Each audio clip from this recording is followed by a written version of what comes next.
Session review. Okay, as always, a one take Jake. I don't really 100% remember. No real prep had went into this, but I made these presentations like a few, almost a week ago at this point. But let's get to it. So, we are still in the lore part. Some of our characters had their final stories, and I want to say we have some very interesting thing goes on. So, to start off this extravaganza, we're going to have Cruel Wrench. Okay, Cruel Wrench, the title I gave to this was PepsiCo Writes His Own Story.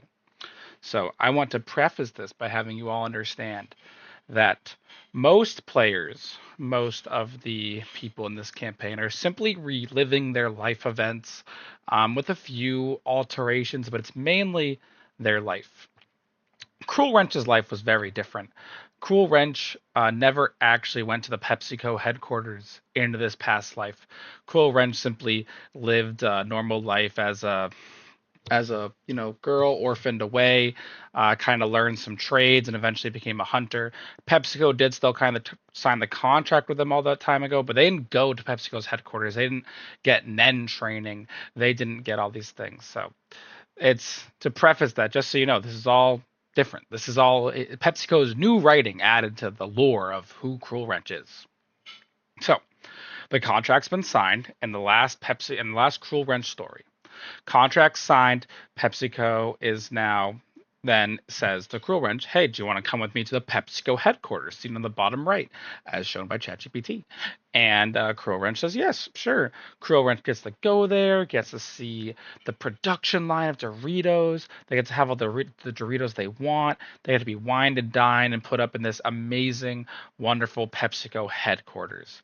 They go through a training regiment for 2 years. They learn how to use their demonic powers, and they learn just essentially how to become a badass ninja, kind of like how PepsiCo was trying to like turn Cruel Wrench into. And then on their 18th birthday, and after they beat the training record that was previously set by PepsiCo, Cruel Wrench is given a corporate ring, which is infused with PepsiCo's Nen, and PepsiCo explains to Cruel Wrench how to use Nen.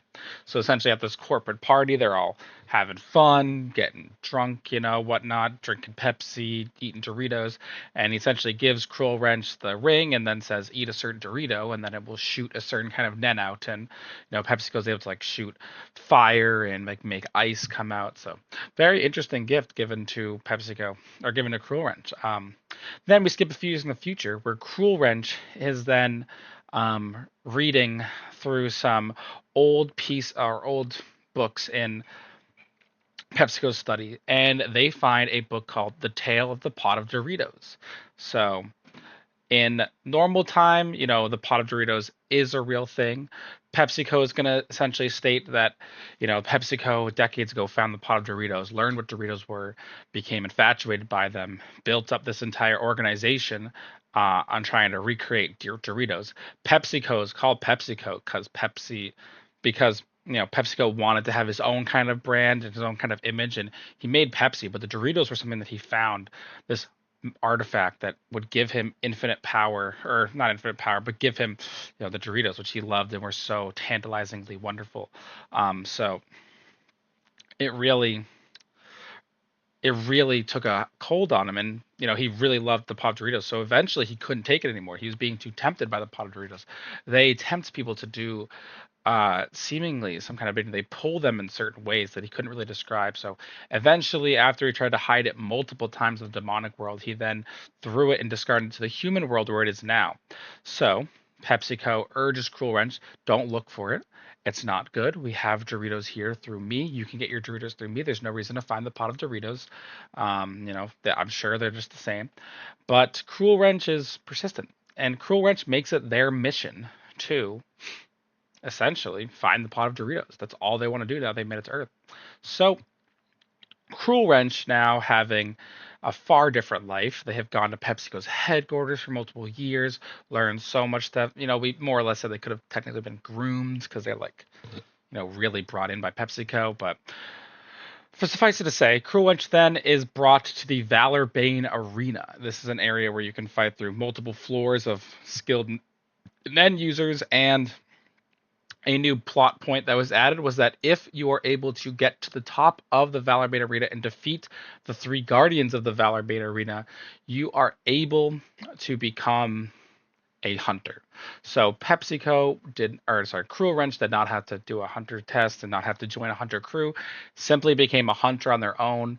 It's essentially a way to show that you are obviously skilled enough with Nen to beat the three, arena masters who are Nen, very powerful Nen wielders. And Cruel Wrench took this hunter's license and essentially went to find the pot of Doritos. And they journeyed throughout the entirety of the Clover Kingdom trying to find the pot of Doritos. They knew it was somewhere in the Clover Kingdom as they'd found hints of it here and there. But eventually they were able to determine that it was somewhere in Xanthar's Peak. Those are the mountains at the top of the map.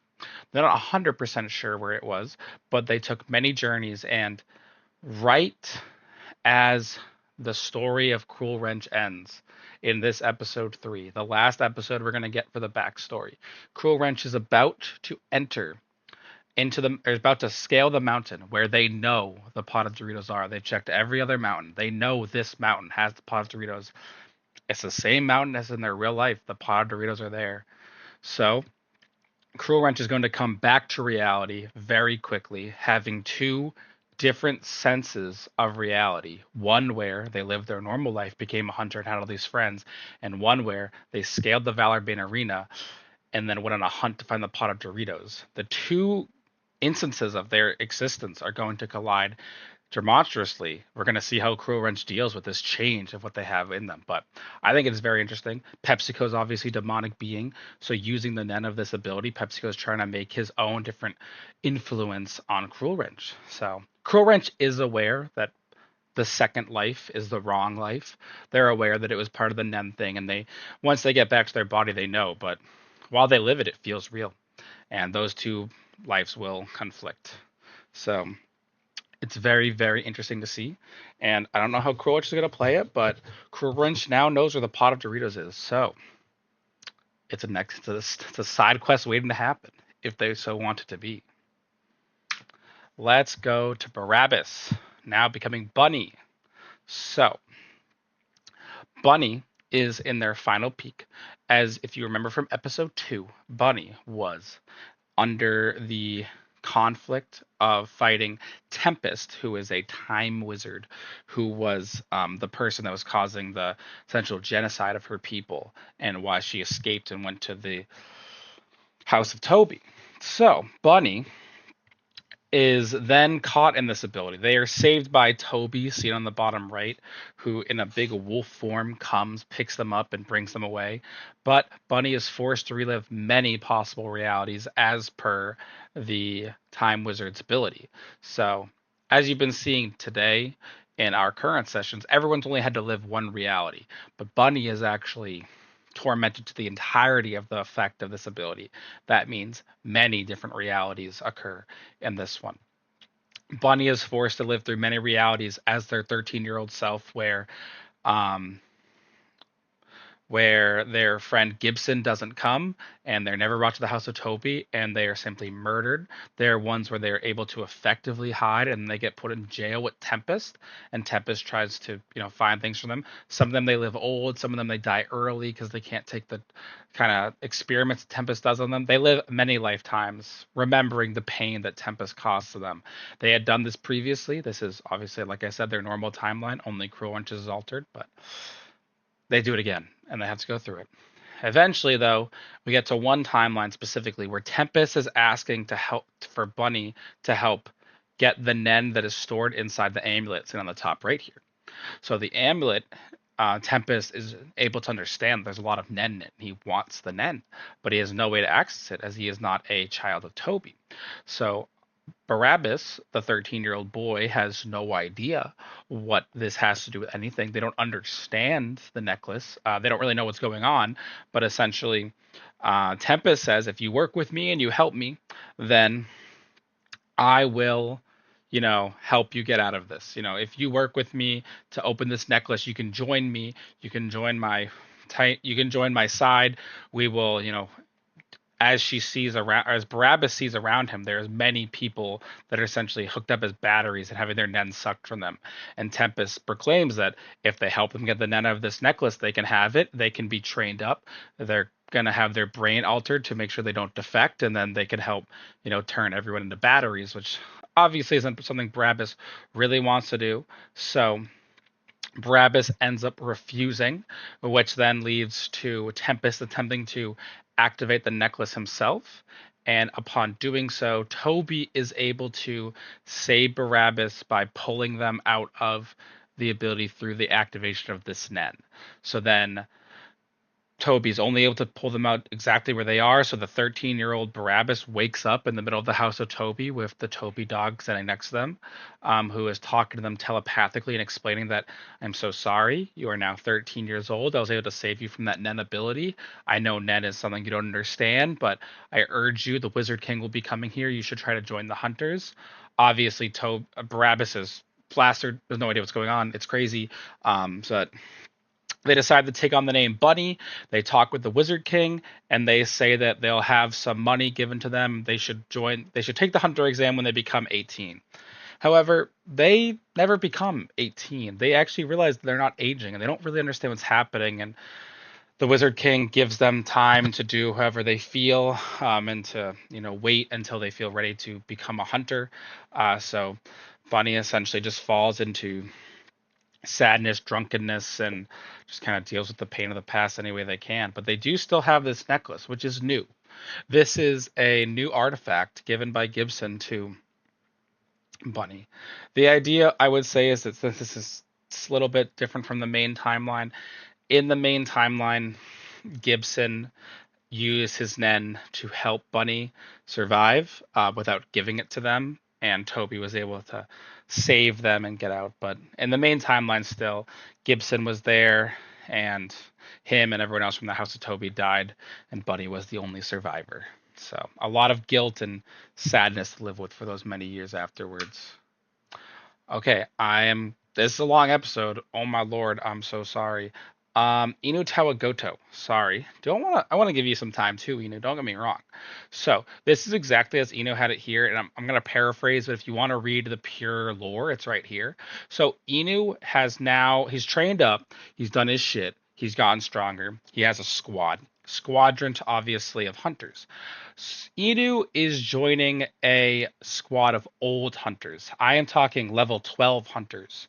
Obviously, Inu's level 1 newbie, and these people have been in the game for, you know, 5 to 8 years. They're getting to their prime of pure, they're extremely strong, but their teammate they had previously, isn't with them anymore. So Inu decided to join.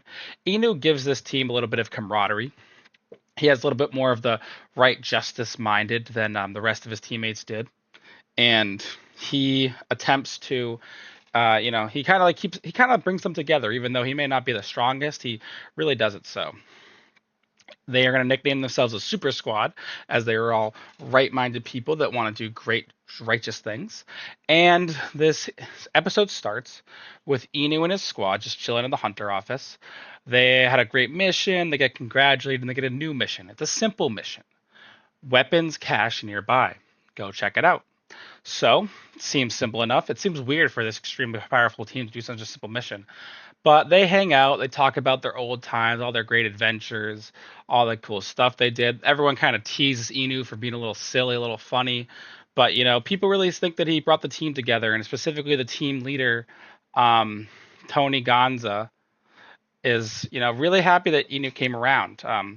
Even Seamus, the rogue, is a big fan of Inu, and Jacqueline doesn't think that, they would be as combined without him there. So they all, after having a nice bowl of ramen and a great ketchup, they head out to the weapon cache. So as they are walking towards it, they sense an extreme amount of Nen. Just want to be honest.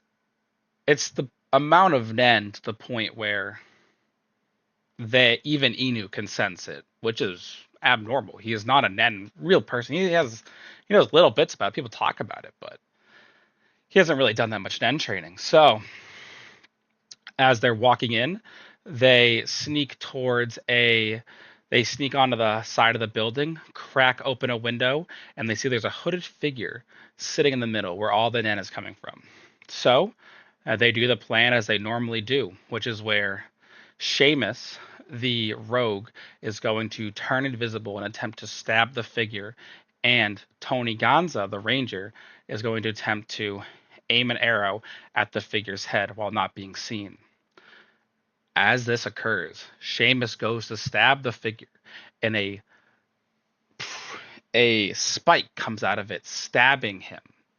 The figure then starts to laugh, and as it essentially is, as it is immediately killed Seamus right through the heart, he immediately dies. Everyone on the team immediately is terrified, but the hooded figure breaks what they were standing on, and then he falls. He laughs, stating that it's his lucky day that he actually decided to check the storehouse. He didn't know there would even be hunters there. So Gonza, the ranger, again, he wasn't able to shoot his first arrow, attempts to shoot a second arrow. The arrow immediately teleports behind him and stabs him through the head. Gonzo is then killed. We're going on to the next page. So Inu yells out and wants to essentially run and attack the figure. But the figure laughs. It knows that there is no way that any right and unjust things even make sense to it. It is simply in control here, and it stops Inu from moving. So, as Inu is about to strike, it frees him in place. He's unable to move. And then the figure walks over to Jacqueline, their sorcerer. I would like to state that Jacqueline was told by the team leader, Tony Gonza, that Jacqueline should use the disintegrate spell on this creature. Now, I'm not sure if Inu, the writer, was fully aware of the disintegrate spell's ability. The disintegrate spell is one of the most powerful spells in Dungeons and Dragons. It allows a person to simply say the word disintegrate and instantly murder whoever they said those words to. So, the fact is that in the actual world of the hunters, you need to have approval to use such a spell. You need to have a certain threat level to use such a spell. You cannot simply use this spell willy-nilly. The whole goal is not to just murder people instantly.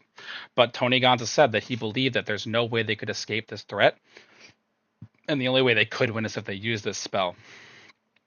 So she tries her best to say disintegrate. The figure, however, laughs as he attempts to do so. He remarks the words back and instantly counters the spell, reverses the words of disintegrate, slows them down, and then shoots them right back at her, and Jacqueline turns into ash. At this point, while Inu is frozen shut, he hears that the figure is walking towards him, laughing. He is so eager to finally kill the fresh meat of Inu Taugoto.